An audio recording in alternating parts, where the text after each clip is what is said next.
The church fell silent the moment she stood up, not because she was part of the ceremony, but because she wasn't supposed to be there at all. Her hands trembled as she gripped the edge of the wooden pew, her worn-out uniform standing out among the elegant dresses and tailored suits.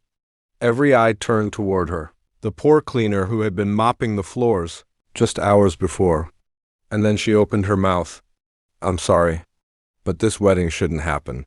A collective gasp swept through the room. At the altar, Daniel Carter, the millionaire groom, froze. His bride, Vanessa, turned sharply, her face twisting in anger and disbelief. "Excuse me? Who do you think you are?" she snapped. But the cleaner didn't move.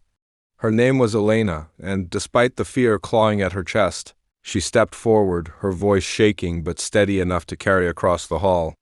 "I know this isn't my place," she said, her eyes briefly meeting Daniel's. "But someone has to tell the truth." The guests murmured, some annoyed, others curious. Security hesitated near the doors, unsure whether to remove her or wait. Daniel raised his hand, stopping them. "Let her speak," he said quietly. Vanessa laughed nervously. "Daniel, this is ridiculous." She's probably just looking for attention. But something in Elena's expression didn't look like attention-seeking. It looked like pain, like urgency.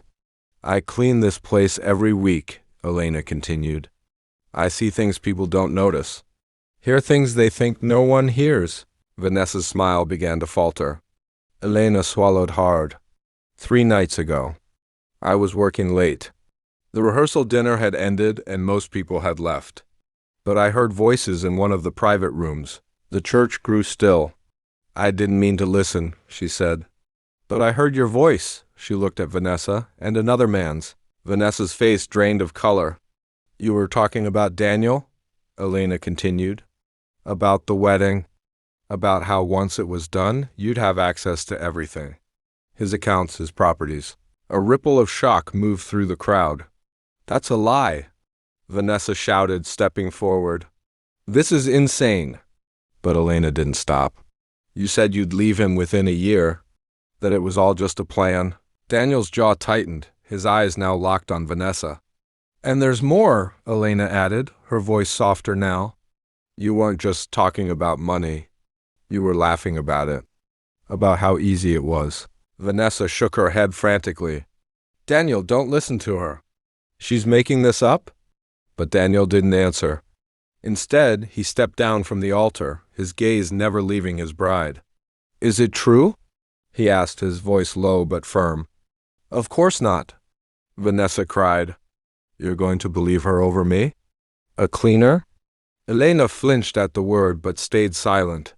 Daniel turned to her. "Do you have any proof?" For a moment, doubt flickered across the room. Then Elena reached into her pocket and pulled out an old phone. "I